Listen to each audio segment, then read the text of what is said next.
आज हम पढ़ेंगे बौद्ध धर्म, धार्मिक और दार्शनिक परंपरा। सबसे पहले समझते हैं क्यों न्यूज में है।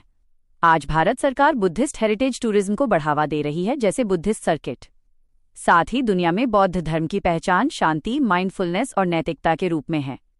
इसलिए बोधगया, सारनाथ, कुशीनगर और नालंदा जैसे स्थल लगातार चर्चा में रहते हैं।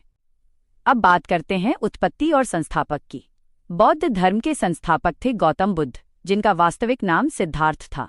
उनका जन्म लुम्बिनी, नेपाल में हुआ। उनके पिता शुद्धोधन शाक्य वंश के राजा थे।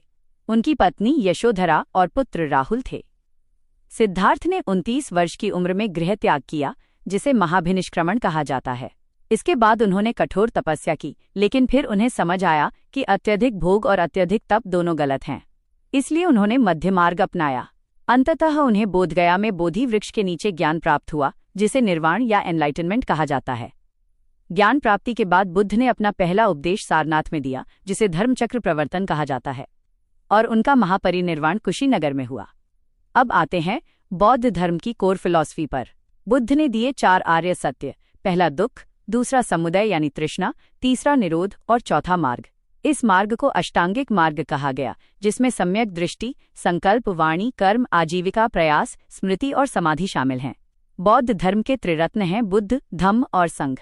साथ ही अस्तित्व के 3 लक्षण, अनिच्चा, दुख और अनात्मा। यूपीएससी के लिए परिषदें भी महत्वपूर्ण हैं।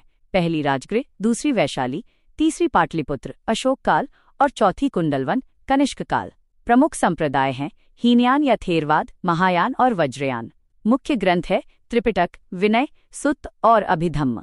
भारतीय संस्कृति में बौद्ध धर्म का योगदान बहुत बड़ा है। नालंदा, विक्रमशिला, सांची स्तूप, अजंता गुफाएं तथा गांधार और मथुरा कला। निष्कर्ष: बौद्ध धर्म एक सुधारवादी परंपरा है जो करुणा, अहिंसा, मध्य मार्ग और निर्वाण पर आधारित है, और जिसने भारत की संस्कृति व विश्व शांति विचारधारा को गहराई से प्रभावित किया। धन्यवाद।